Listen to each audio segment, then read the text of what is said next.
బొచ్చెడు తప్పులు పుట్టెడు అప్పులు. వాళ్ళు చేసిన తప్పులను సరిదిద్దడానికి, వాళ్ళు తెచ్చిపెట్టిన అప్పులను కట్టడానికి, అప్పులు కట్టడానికి మళ్ళీ అప్పులు చేయాల్సి వచ్చింది అధ్యక్ష. వాళ్ళు చేసిన అప్పులకు మిత్తిలు కట్టాలంటే మళ్ళీ బ్యాంకులో పోయి తేవాల్సి వచ్చింది అధ్యక్ష.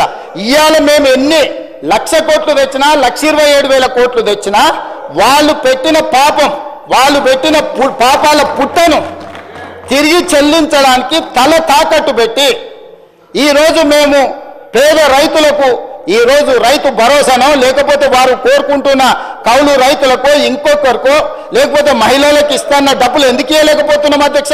ఫీజు రియంబర్స్మెంట్ ఎందుకు సమయానికి ఇవ్వలేకపోతున్నాం? హాస్టళ్ల బిల్లులు ఎందుకు సమయానికి మేము కట్టలేకపోతున్నాం? ఎందుకు తులం బంగారము కళ్యాణ లక్ష్మి షాది ముబారక్లో ఇవ్వలేకపోతున్నాం? ఇవన్నిటికీ ఉన్న ఆదాయం మొత్తం, తెస్తున్న అప్పులు మొత్తం వాళ్ళు చేసిన పాపాలకు చెల్లించడానికి పోతుంది అధ్యక్ష.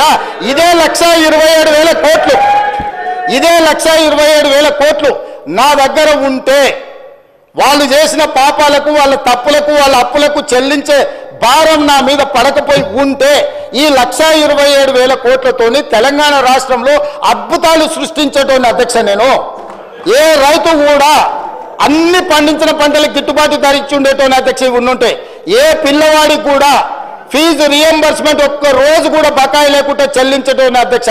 ఏ ఆరోగ్యశ్రీ మన హాస్పిటళ్లకు అక్బరుద్దీన్ ఓవైసీ గారు పదే కలిసి ఆరోగ్యశ్రీ బిల్లులు చెల్లించండి, హాస్పిటల్ బతకలేకపోతున్నాయి, డాక్టర్లు జీతాలకు ఇవ్వలేకపోతున్నాం అని చెప్తుంటే అడక్క ముందే నెల అడ్వాన్స్ ఇచ్చి ఉండేటోని అధ్యక్ష.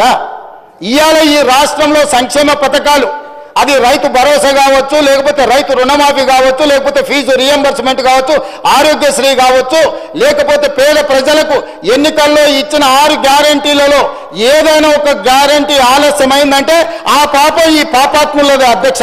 ఈ పాపాల భైరవులు రాష్ట్రాన్ని అమ్మేసి, కోకపేట అమ్మిరి, ఔటర్ రింగ్ రోడ్ అమ్మిరి, హైదరాబాద్ భూములు అమ్మిరి, హైటెక్ సిటీ అమ్మేసిరి, ప్రతిదీ అమ్మేసింది అధ్యక్ష. వైన్ షాపులు లాస్ట్కు మన ఏమంటారు మన మన బలహీనతను కూడా 6 నెలల ముందుగానే అమ్మేసుకున్నారు అధ్యక్ష వైన్ షాప్ల పేర్ల మీద.